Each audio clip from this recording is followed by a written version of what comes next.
Señores y señores, bienvenidos a la hora 22. Gracias por estar con nosotros. En esta noche, Abinader Fortunato y un servidor, tenemos el placer de recibir a una persona que es muy importante porque cuida a las personas. Es la doctora Evangelina Soler, neumóloga dominicana, gran científica, presidenta de la Sociedad Dominicana de Neumología. Doctora, gracias de verdad por estar con nosotros.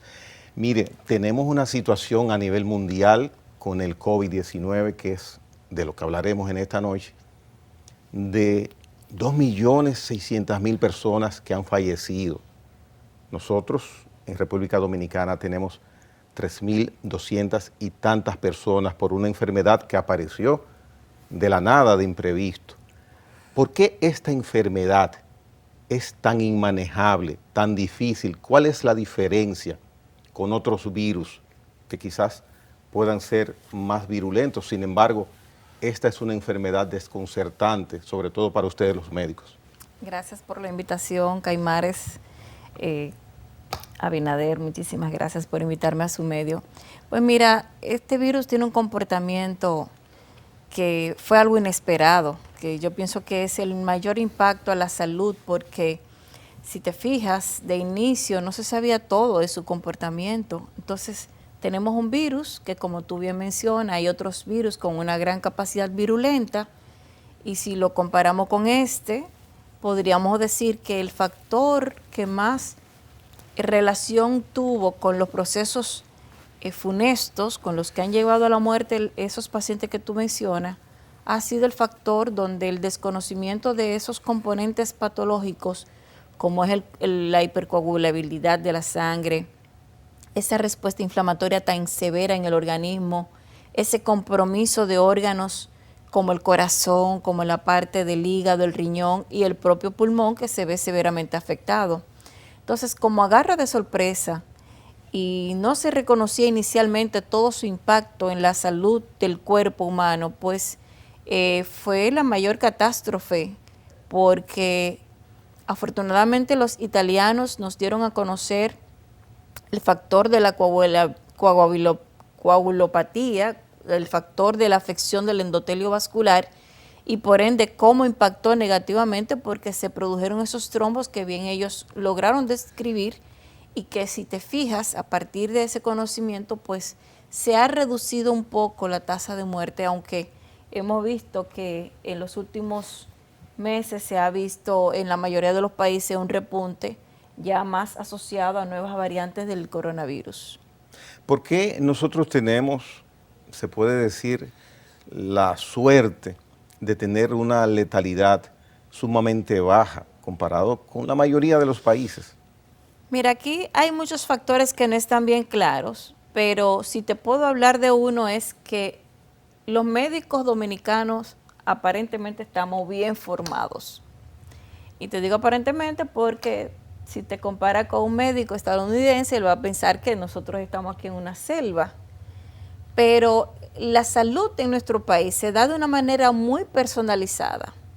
Entonces, cuando tú tienes un paciente que tú logras tener ese acercamiento directo con él y comienza a darle seguimiento a esa salud directamente, y ese paciente tú le mandas a hacer sus pruebas de laboratorio, y ahí determina cómo está ese componente endoteliar, ahí determina cómo está ese dímero D, ese fibrinógeno. Tú le das seguimiento a sus niveles de glucosa y te das cuenta que el paciente anteriormente no era diabético y que ahora tiene una hemoglobina glicosilada alta, y que el paciente se te está comportando como diabético. Te das cuenta que los niveles de las grasas sanguíneas están aumentando. Le haces los marcadores cardíacos y te das cuenta que tiene una prueba como el ProBNP, que es una prueba que te indica que hay un factor de alteración a nivel del músculo cardíaco. Pero luego le das seguimiento a ese paciente y lo tratas con su anticoagulante, le das su supervisión estricta con sus marcadores bioquímicos que vas día a día viendo a ver qué acontece. Y finalmente, pues tú el resultado que vas a obtener es que tú tienes un paciente que vas controlando a medida que van pasando los eventos, y no se te sale de las manos. Y ya uno, y te digo de los neumólogos y los infectólogos y los intensivistas, que somos los que estamos ahí, en primera línea tratando estos pacientes, uno vive leyendo sobre la actualidad de los demás países, leyendo los estudios recientes. Entonces esos estudios recientes te hacen que tú vayas ahí detrás del paciente, paso por paso. Pero perdóneme, doctora, esto supongo, bueno, usted lo está relatando, está sucediendo ahora, ese cuasi control que ustedes y monitoreo que ustedes llevan de la enfermedad, del virus. Sin embargo, supongo que al inicio, marzo, abril, mayo, junio, no era de esa manera. Muy difícil, era muy difícil porque no se tenía conocimiento claro de cómo era la fisiopatología del virus, cómo impactaba negativamente la salud. Y entonces por eso te digo que debemos de agradecer a los italianos, a los españoles, que desafortunadamente a través de todo el horror que ellos pudieron vivir, pues cuando se comenzaron a hacer las necropsias, se comenzaron a hacer esas revisiones de esas personas que habían fallecido, se comenzó a determinar que los pacientes tenían daño cardíaco, que producían un remodelado cardíaco, que esa inflamación a nivel de todo el tejido comprometía las arterias, comprometía el hígado, comprometía los riñones, comprometía severamente el pulmón, y entonces el comportamiento terapéutico fue cambiando. Aquí usted ha mencionado algo muy importante, necropsias en Europa. Aquí se hacen.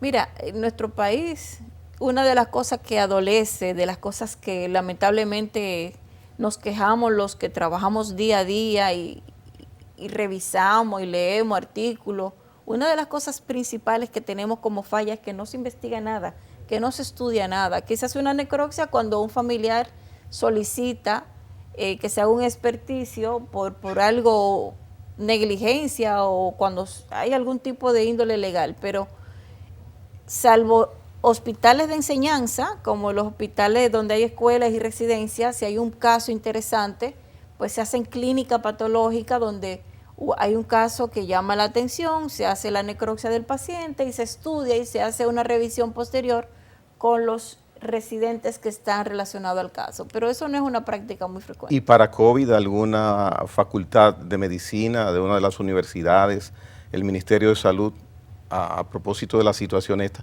del COVID, no se ha hecho la primera necropsia investigativa con COVID en República Dominicana? No, por Dios. Su cara deja mucho que decir. No, sí, lo que pasó a inicio de la pandemia fue desastroso. Los hospitales de primera línea aquí, los hospitales más importantes, da pena decirlo, muchos de ellos cerraron el servicio a los pacientes con COVID. Eso, penoso. Todo lo contrario, hospitales que debieron de estar ahí dando la mano a esos pacientes, sus departamentos estuvieron cerrados. O sea que... ¿Ha cambiado eso ya en los hospitales públicos? Sí, definitivamente. Ya el paciente con COVID tiene mayor aceptación, se recibe en las unidades, se reciben en los centros de salud con una apertura mayor, la gente ya no tiene tanto miedo el horror que vivían los pacientes y los familiares de los pacientes a inicio de la pandemia, pues es algo que uno no quisiera ni recordar, pero hoy en día pues ya hay una apertura un poquito más sensata con eso. Mire, doctora Soler, en su condición de presidenta de la Sociedad de Neumología, a un año de haberse registrado los primeros casos en República Dominicana, bueno, marcado con el caso del italiano, ¿cuál es la evaluación que tiene la Sociedad de Neumología de todo el trayecto de la enfermedad, incluso parte de su manejo? Bueno, nosotros siempre lo hemos dicho, como Sociedad de Neumología estamos orgullosos del comportamiento de los miembros de la Sociedad de Neumología y Cirugía del Tórax respecto a la pandemia y respecto a los pacientes con COVID. Porque, como tú bien mencionabas, Caimares, si tú revisas las cifras mundiales, ves que estamos en un sitial muy bien colocados.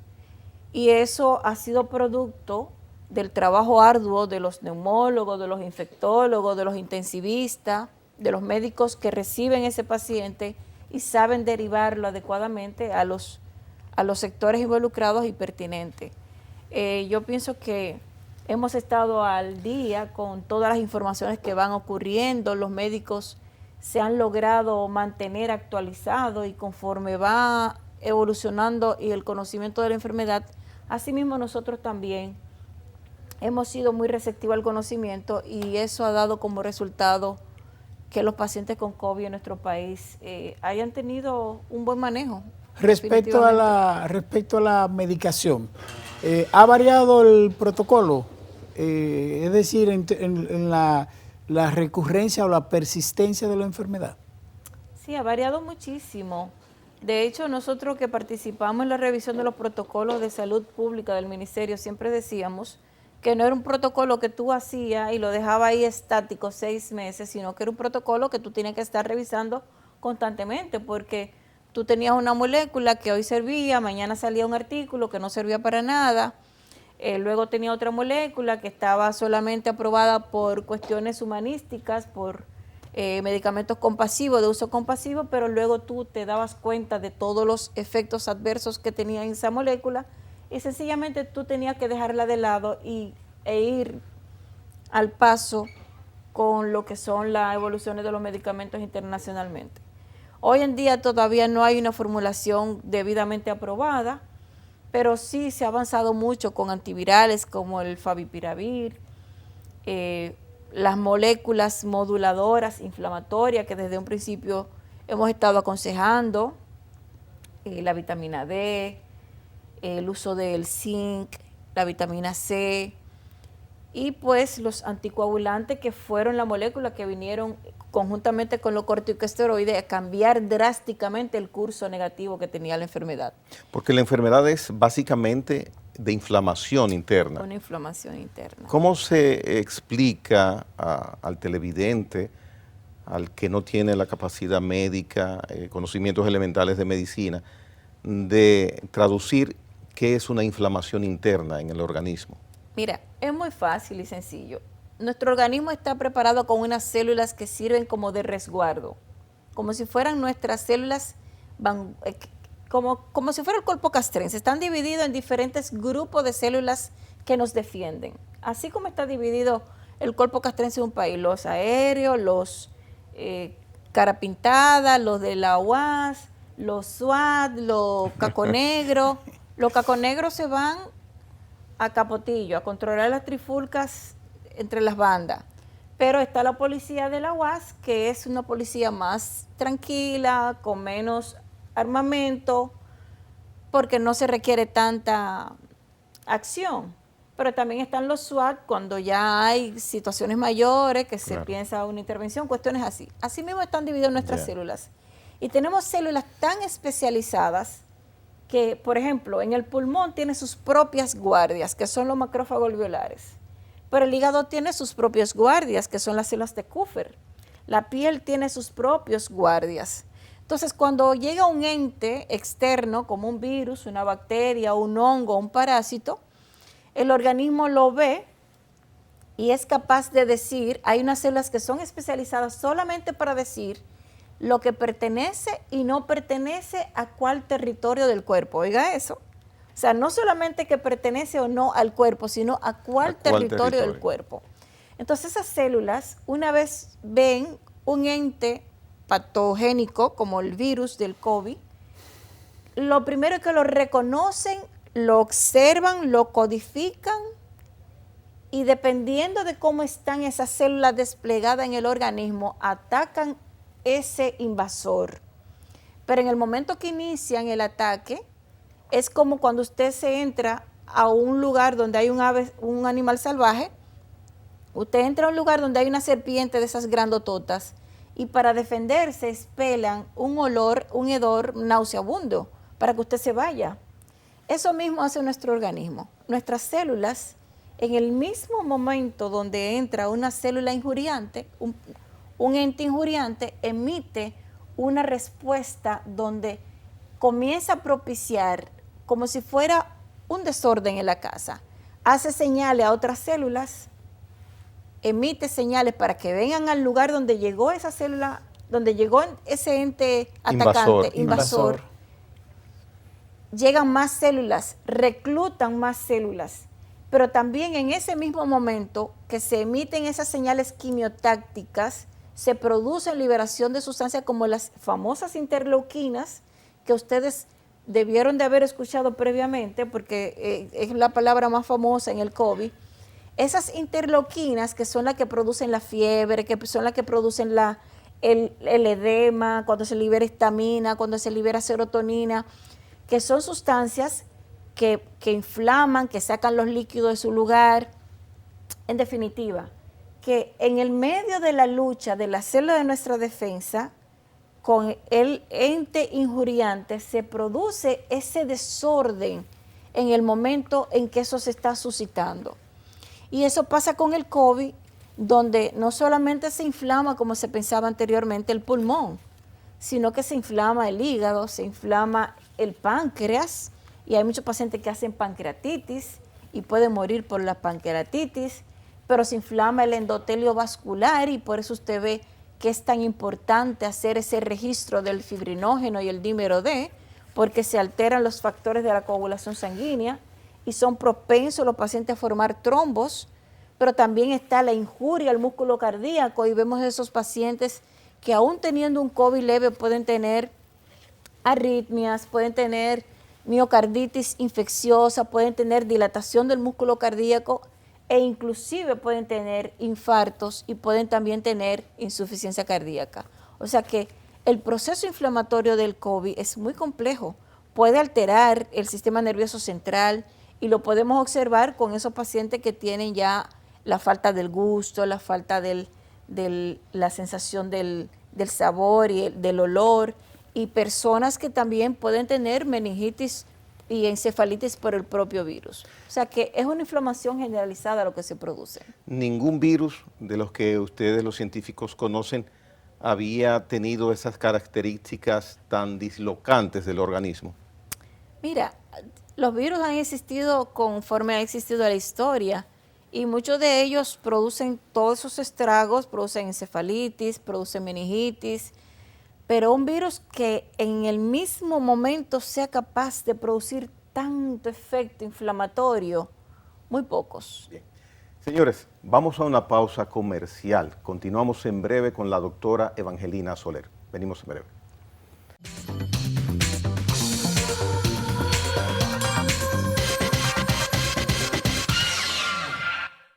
Esta noche estamos hablando de COVID-19, como ustedes saben, con la doctora Evangelina Soler.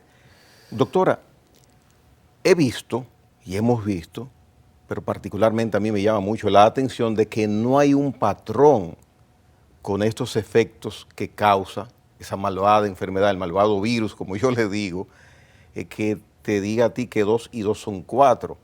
Puede haber una persona obesa, estar afectada de COVID y salir ileso. Igual una persona de 80, 85 años y prácticamente no pasarle nada. Sin embargo, un joven de 40, 45, sin ninguna comorbilidad previa, puede vérselas muy mal y hasta perder la vida.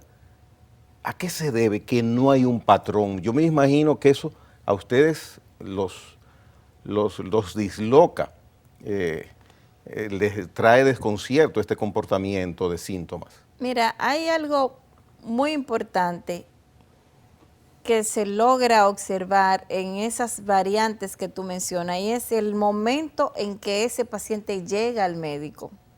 Yo pienso que esa es una de las cosas más importantes, que es la clave de lo que marca la diferencia entre la evolución de un paciente y otro.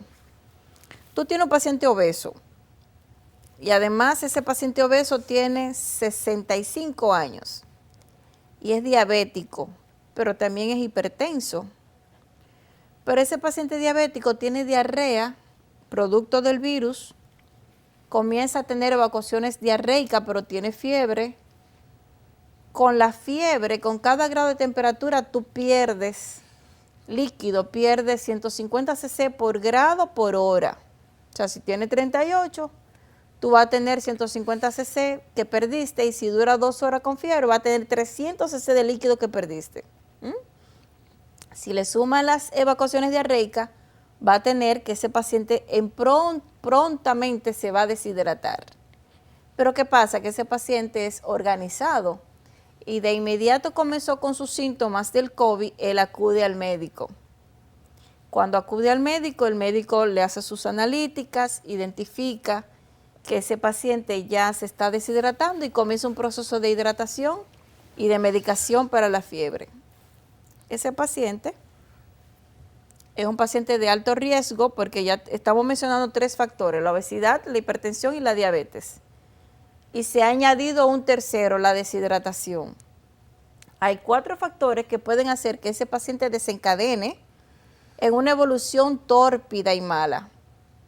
Pero el paciente ya está en las manos que tiene que estar. Y tiene un seguimiento estricto y el paciente hace justo lo que tiene que hacer. Si ese paciente, porque su organismo previamente estaba deteriorado, ese paciente probablemente la evolución sea muy diferente al diabético que antes estaba controlado, al hipertenso que antes estaba controlado. ¿Comprende? O sea, te pongo un escenario con un mismo paciente con 3, 4 condiciones mórbidas, pero con características diferentes. Llegó a tiempo, a las manos indicadas. Estaba controlado de su glicemia, estaba controlado de su hipercolesterolemia, estaba controlado de sus niveles tensionales y ya se está controlando el proceso de deshidratación que podría ser el desencadenante de un trastorno metabólico. ¿Comprendes? Pero tiene 3 factores de riesgo ese paciente.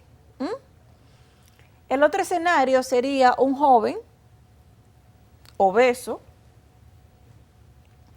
que fuma juca, es joven, pero es obeso y fuma juca. Y tú dices, pero ¿y cómo va a ser que ese muchachito de 28 años se murió? Ah, pero ese muchachito de 28 años que se murió es obeso, fuma juca y ya tiene un daño preexistente a nivel pulmonar. Y tiene un daño endoteliar por la obesidad, donde probablemente ya tiene resistencia a la insulina, ya tiene otros componentes como hipercolesterolemia, ya tal vez está comenzando a coquetear con otros trastornos metabólicos y ese paciente te evoluciona tórpidamente porque no fue a tiempo al médico.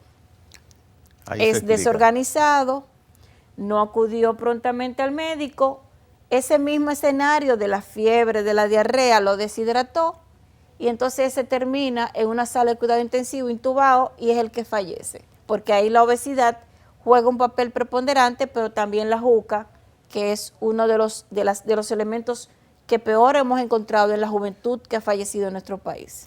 Mire, doctora, hay un patrón, o ese no patrón, yo se lo voy no a rebatir, nunca cometería semejante herejía, pero déjeme ponerle un ejemplo.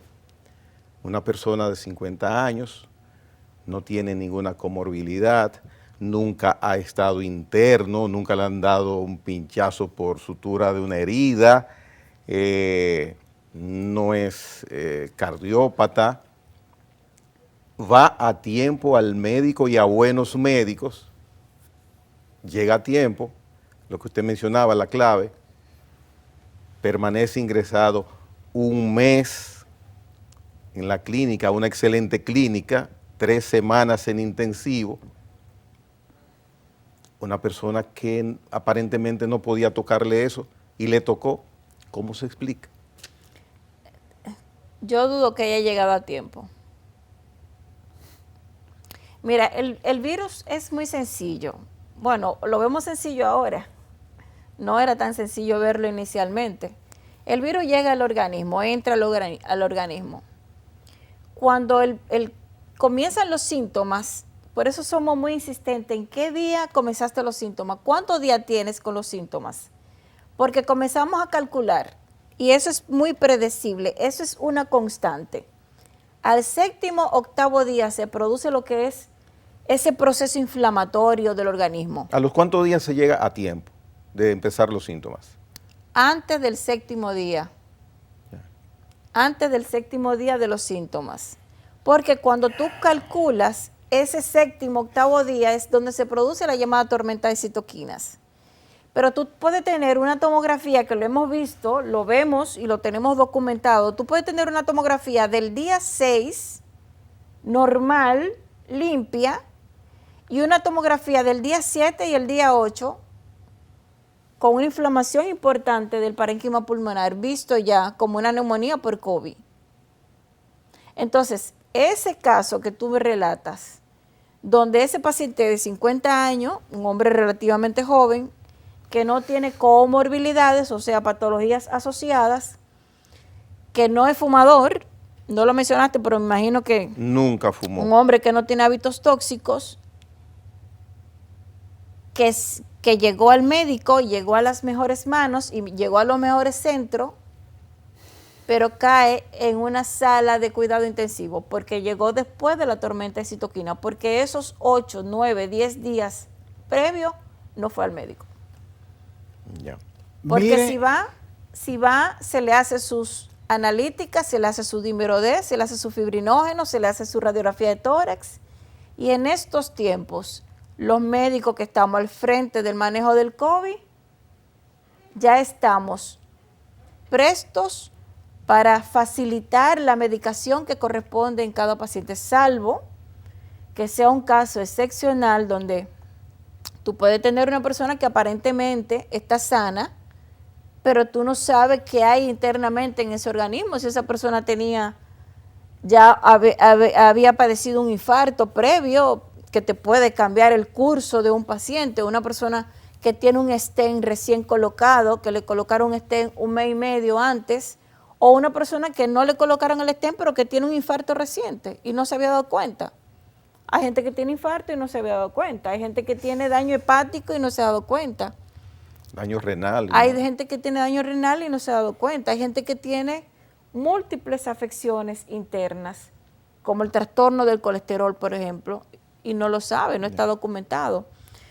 Pero la verdad es que los factores asociados, la hipertensión, el daño cardiovascular, el daño renal, el consumo de tabaco, son factores que están altamente relacionados con una tórpida evolución de los casos y con una mayor tasa de mortalidad. Mire, doctora Soler, en 2 semanas nosotros nos vamos al asueto de la Semana Santa. El colegio médico y varios especialistas, incluso neumólogos y de otras áreas relacionadas, han expresado su preocupación por el tema del asueto, la participación de la gente, el tema de la indisciplina. ¿Qué postura tiene la Sociedad Dominicana de Neumología para seguir previniendo y que sigamos bajando un poquito los niveles de contagio y los niveles de mortalidad? Hicimos un llamado a las autoridades solicitando medidas estrictas, restricciones en los horarios. Sabemos de las situaciones actuales de nuestro país, las situaciones económicas, pero no creemos prudentes las medidas tomadas por el Gabinete de Salud porque es un horario que permite que la gente esté durante todo el día juntándose en la playa. Entonces, si extrapolamos lo que pasó en diciembre, enero, que eran reuniones familiares, imagínate tú cuando las personas se van a juntar con amigos, con personas desconocidas, porque tú te juntas en la playa, la juventud se pone en la playa y se junta y se conoce en el momento y ya están todos juntos. Está el caso, por ejemplo, muy gráfico de la playa de Boca Chica, que hay 10.000, 15.000 bañistas en un área reducida. En un área muy reducida. Y la parte de que es al aire libre, ¿facilita eso? O mejor dicho, ¿impide eso contagio o no es un obstáculo grande? Es un postulado válido de que el sol, el aire libre, mejora, disminuye el riesgo de contagio, pero no deja de tú estar cerca, frente a frente a una persona y ya con eso solamente tú tienes un gran riesgo de que el virus sea inhalado y entonces no va a valer sol. ¿Usted cree que el gobierno, vale que sea al aire libre? O sea, las autoridades de salud deben restringir mucho más el tema de la apertura? definitivamente que nosotros consideramos que la apertura en estos momentos no es adecuada, sobre todo ayer yo no sé si ustedes pudieron observar, habíamos hecho un video para nuestras redes sociales y nuestros allegados en las redes sociales solicitando a la gente cuidarse ahora que se vacunó con su primera dosis, porque se ha confiado, la gente se confía. Yo tuve un caso de tuve la oportunidad de verlo ayer ese. Tuve un caso de una doctora que se pasó todo un año cuidándose, expuesta a los pacientes con COVID, no se contaminó, y me escribió otra después de haber visto el post, diciéndome que le pasó justo lo mismo, o sea, se colocó su primera dosis y descuidó las medidas sanitarias, y son doctoras. Imagínate tú, el resto de la población, ¿qué va a hacer? O sea, ya la gente con una primera dosis se confía, pero con 2 semanas de tú haber colocado una primera dosis de ninguna de las vacunas, tiene una inmunidad que te pueda evitar que tú te contagies del coronavirus. ¿Cuándo yo estoy protegido a partir de que recibo mi primera dosis? ¿En qué tiempo? Lo ideal es que una persona, luego de recibir su segunda dosis, y que todo su conjunto de personas que están en su burbuja hayan recibido sus dosis de vacuna o ya les haya dado COVID, esa persona puede tener un margen importante de seguridad.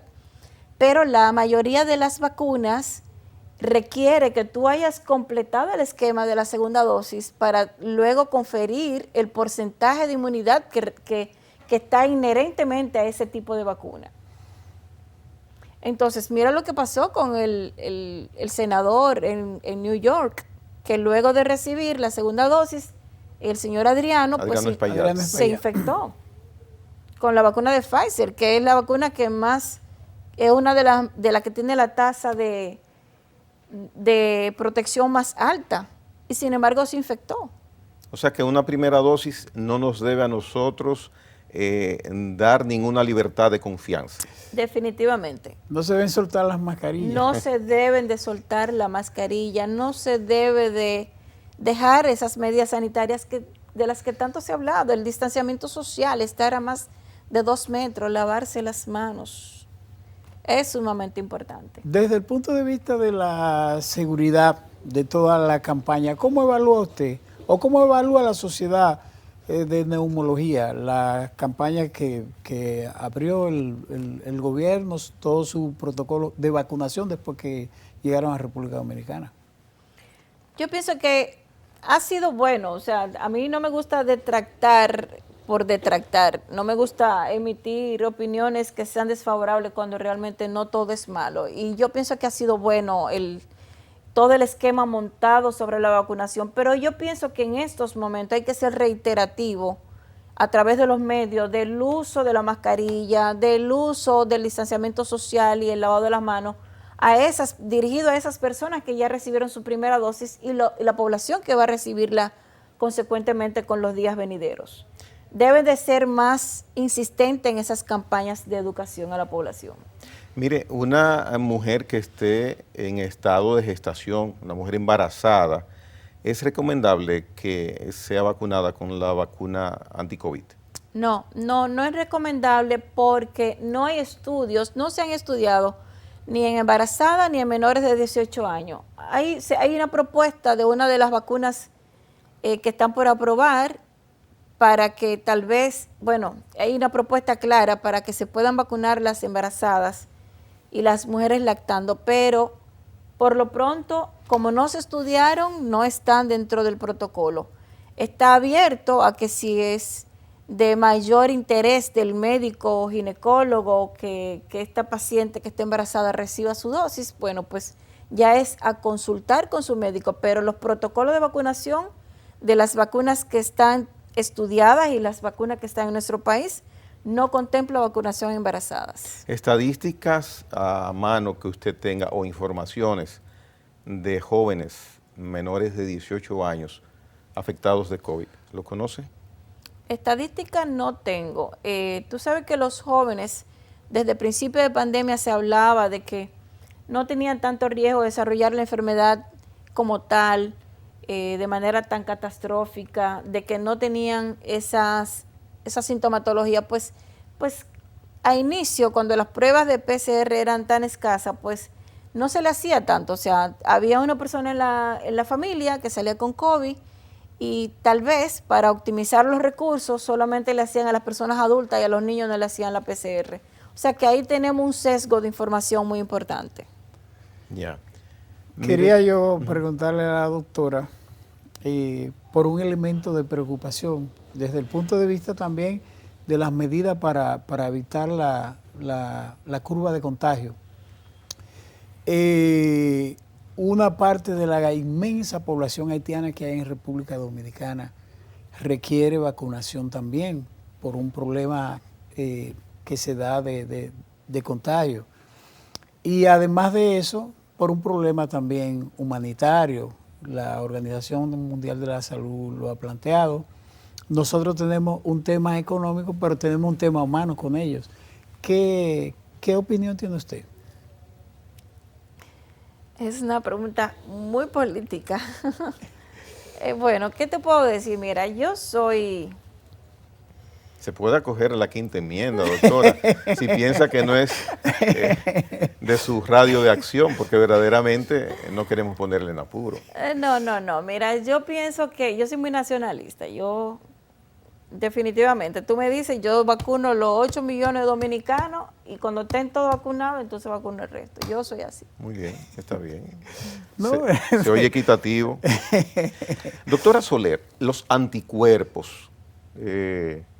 somos expertos en COVID, es muy común escuchar, ¿no?, que tú tienes anticuerpos hasta 3 meses, hasta 6 meses, si te dio COVID la vacuna, aplícala 3 meses después. ¿Qué conocimiento a mano concreto ustedes pueden tener del comportamiento de los anticuerpos en una persona que, por supuesto, haya sido afectada de COVID? Mira, una persona que se infecta de COVID, como te mencionaba ahorita, nuestro cuerpo tiene células que son capaces de reconocer lo propio y lo no propio. Esos son los linfocitos T, que es una inmunidad que no se mide ahora tantísimo con el COVID, porque lo que se mide en laboratorio es la inmunidad dada por los anticuerpos, que es básicamente los linfocitos B, que son otros linfocitos. Esos linfocitos B, que son los que te determinan si ya te dio o si no te dio, con la prueba de la IgG, cuando ya te dio, y la IgM, cuando está activo el virus en el organismo, te determinan el momento, el proceso en el cual están. Entonces, con este virus todavía no hay tiempo de establecer certeramente, a ciencia cierta, cuál es el comportamiento desde el punto de vista de inmunidad. Lo que sí se sabe es que la cantidad de linfocitos B, la cantidad de anticuerpos va bajando conforme va pasando 3, 4, 5, 6 meses. Entonces, recientemente leí un artículo donde plantean que las personas que tienen menos de 6 meses de haber padecido la enfermedad y que tienen recuento adecuado de anticuerpos, pues requerirían una dosis solamente de la vacunación. Y te recuerdo un artículo que salió a inicio de la pandemia donde hablaba, que hizo una revisión, una de las entidades más importantes, que se llama Cochrane. Los médicos sabemos mucho de eso porque son bastante serios en cuanto a informaciones médicas. Hablaba de que los demás coronavirus, que son muy parecidos a este coronavirus, el MERS y el SARS, dejaron inmunidad por 2, 3, 4 años, y el resto de los coronavirus habituales dejaron inmunidad por 5 años. Entonces, no se sabe si esa inmunidad está solamente limitada a los linfocitos B o que también juega parte esa inmunidad celular de la célula que reconoce lo que es y lo que no es del cuerpo, que son los linfocitos T, que es una inmunidad más perenne, más a lo largo del tiempo. Ya. Mire, esa partecita la vamos a completar para ver la inmunidad que podría dar la vacuna después de la pausa, dentro de lo que se pueda, porque esto es algo que no hay certeza científica en muchos casos del COVID. Es algo nuevo, algo extraño, el malvado virus. Venimos en breve.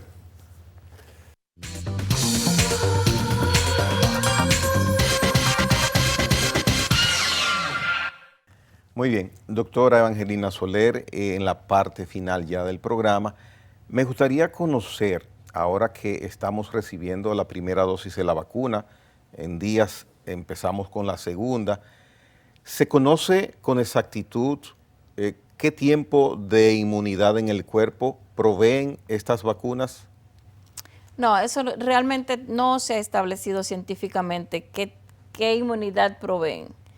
Ya habrá tiempo para estudiar haciendo documentación de anticuerpos, al tiempo donde esos anticuerpos comienzan a elevarse, pero no se ha establecido científicamente y tampoco se ha establecido la durabilidad de esos anticuerpos, por lo que no se sabe si luego de una segunda dosis se requerirá que haya una tercera o cuarta dosis. ¿Qué nivel de anticuerpos es el adecuado para una persona estar medianamente protegida? Tampoco se ha establecido, porque tú puedes tener una persona que a los 15 días, a los 20 días tiene un recuento de anticuerpos, pero es mínimo. A veces tú ves que aumentan, otras veces ves que a los 2 o 3 meses comienzan a disminuir. Eso aún no está nada claro, no se ha estudiado. Ustedes saben que este virus uno va aprendiendo conforme va pasando el tiempo. Las vacunas son muy recientes y apenas tenemos un año, o sea, hay cosas que aún no han podido ser establecidas científicamente. Y el plasma sanguíneo que se le ha aplicado a personas que están en situaciones difíciles con COVID-19, ¿cuál ha sido el resultado, la apreciación que ustedes han podido evaluar? Ese otro tema. Hay estudios que dicen que sí, que funciona, otros que dicen que se han hecho revisiones importantes y no funciona. Eso realmente es otro tema que está en discusión. No hay un acuerdo, no hay un estudio bien hecho, bien realizado que pueda decir que están a favor del plasma o que realmente no sirve. Eso no está bien establecido. Ya, pero por lo menos no hace daño al organismo que se le aplique plasma, o tampoco está establecido. Lo que pasa es que con el plasma hay una situación, o sea, no todos los centros tienen la capacidad y tienen la logística como para producir ese tratamiento a sus pacientes. Entonces, dentro de los protocolos de salud pública no está contemplado por eso, porque no está esa logística en todos los centros de salud. Y es preferible que la población utilice otros métodos para tratar los pacientes por la complejidad del mismo y porque no está claro tampoco su accionar. Mire, es muy común utilizar fármacos de manera preventiva a personas que ni gripe tienen. ¿Qué opinión tiene usted al respecto? En su momento llamamos la atención a la población porque si te refieres a la famosa ivermectina, que la utiliza la población, como tú dices, se la toman esta semana porque se van a bonchar en la semana siguiente, sí, porque ha habido de todo en este sentido. Se la toman cada 15 días, se la toman con cierta regularidad, se la toman porque tienen síntomas. Eso es una mala práctica, porque lo que hemos visto es que la gente se la toma creyendo que confiere una protección y entonces se infectan. Y se la toman cuando están ya infectados, creyendo que se van a sanar porque están recibiendo una medicación adecuada y llegan peor. Entonces, todavía no hay estudios concretos que pueda decir sí funciona, porque en las revisiones que se han hecho, sí la ivermectina in vitro dentro de, o sea, no en el organismo, sino en estudio, ha demostrado que sí, pero la cantidad equiparable para que funcione en el organismo con esa cantidad que se utilizó in vitro es altísima, es sumamente elevada, una cantidad exorbitante que puede inclusive ser tóxica, que puede producir daño a nivel del sistema nervioso central y puede producir daño hepático. Pero hay estudios que dicen, que no han sido estudios validados por pares científicos, que dicen que sí, que puede retraer un poquito la tasa de replicación del virus, pero eso tampoco está bien establecido. Tal vez haya un poquito de eso, de que mejore, que retraiga, que disminuya la replicación viral, pero eso científicamente no hay ni un solo estudio serio. Mire, hace 2 días yo estaba en un local comercial, a mi lado había un señor, unos 50 años, le estaba acompañando a su madre, delgado él, y está diciéndole a la persona con que estaba hablando, referente al COVID, y yo soy diabético, y yo me he protegido bastante, y yo acostumbro, tengo 3 meses en eso, cada 15 días me tomo 2 pastillas por mi peso, yo tengo 60 kilos, algo así, y por mi peso me corresponden 2 pastillas de ivermectina, y me las tomo cada 15 días. No, nada de eso tiene ningún aval científico. O sea, para producir una medicación debe de ser estudiada. O sea, todos los medicamentos que usted ve que se prescriben han sido previamente estudiados. Y con el COVID, pues yo utilicé la ivermectina, yo la llegué a usar y llegué a defenderla porque en el momento que yo la usé no había nada. Y yo decía, pero a mí nadie me puede juzgar porque yo estoy usando una molécula que se esté estudiando y que in vitro funciona y no tiene tanto efecto adverso, pero ya hay tiempo suficiente, ya se ha estudiado y no se ha demostrado la real funcionabilidad. Correcto. Entonces no es correcto utilizar una molécula que no haya sido avalada científicamente. Yeah. Mire, doctora, el riesgo de la población infantil, que no lo hemos tocado, y sobre todo tomando en cuenta que para la primera semana o la segunda semana de abril, nosotros vamos a entrar a clase. Yo me gustaría escuchar una opinión de la Sociedad de Neumología. ¿Cuál es el cuadro que tenemos y cuáles son los niveles de riesgos? Le voy a pedir un favor. Invíteme luego de Semana Santa, segunda quincena de abril, a ver el resultado. Finalizando abril, usted me formula de nuevo esa pregunta y entonces yo le voy a dar respuesta. Doctora, mire, la doctora, si no hubiera sido científica, hubiera sido excelente política. Y abogada. Mire, fue un piropo, doctora.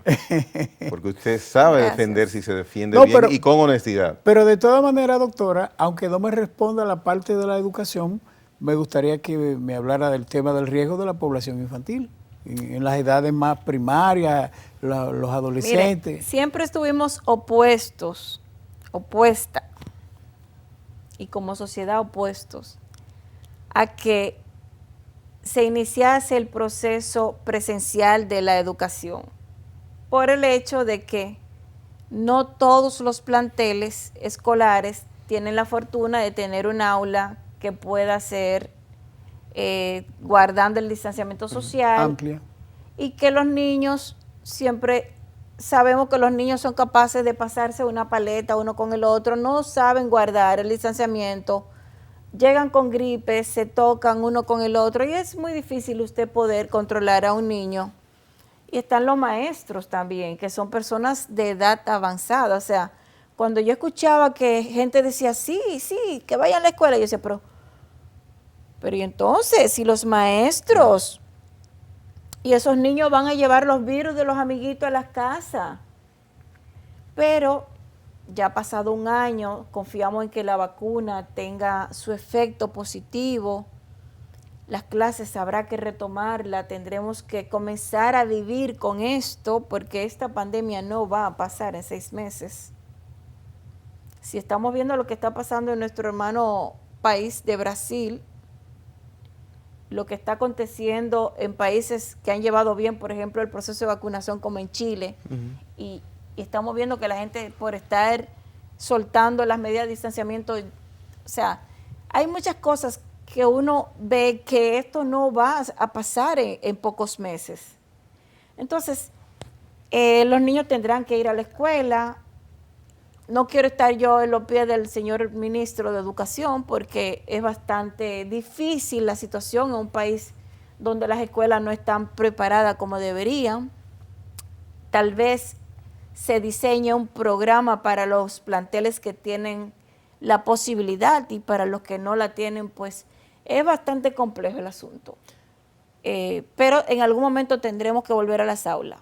Ya. Doctora, mire, he visto con preocupación personas que han sido afectadas de COVID-19 y quedan en estado de recuperación con algunas secuelas. Y lo que me ha llamado la atención es que lucen poco instruidas. no sé si por la parte médica que no ha sido lo suficiente precautoria para decirle haga esto, no haga esto, o por recursos económicos quizás para el seguimiento de recuperación, pero noto que hace falta orientación concreta de cómo llevar una recuperación adecuada. Es difícil quizás dar una sugerencia que pueda llegar directamente a la gente, pero ¿qué orientación a quien nos está viendo que tenga una situación parecida podrían hacer? ¿Qué podrían hacer esas personas? Los familiares, sobre todo. Esa pregunta me encanta porque eso marca la diferencia entre la evolución de un paciente y otro. Mira, cuando un paciente llega a nuestra oficina y luego que establecemos en el momento en que está, cuántos días infectó y demás, bueno, cuando se va con su receta, se va con la receta medicamentosa, pero también se va con una receta de indicación de cuidados clínicos que son tan importantes como la misma receta farmacológica. Y a ese paciente se le recomienda utilizar una alimentación que sea capaz de producirle los nutrientes esenciales para que su cuerpo lleve ese proceso inflamatorio tan importante. Y lo primero que le quitamos al paciente son los alimentos proinflamatorios, el azúcar, las harinas y las grasas. Le quitamos esos alimentos a los pacientes. Hacemos que el paciente tenga en cuenta que la actividad física mínima, como caminar, que es saludable, pero el ejercicio no. Pero también le decimos al paciente que tiene una segunda visita donde ha de venir con los resultados de esos laboratorios, pero que también le damos seguimiento a la parte cardíaca, con un ecocardiograma, con un Doppler de miembros inferiores, que si el paciente debe también hacer ejercicio respiratorio, que si el paciente debe recibir proteínas, una dieta rica en proteínas, y en definitiva, esas son de las cosas más importantes para un paciente, superar ese proceso inflamatorio tan importante de convalescencia como el COVID. Bien, atención personas, familiares de personas que han estado afectadas de COVID. Eso que acaba de decir la doctora Soler, a quien le agradecemos su presencia aquí en la hora 22. Muchas gracias, doctor. Gracias a ustedes por la invitación. Cómo no.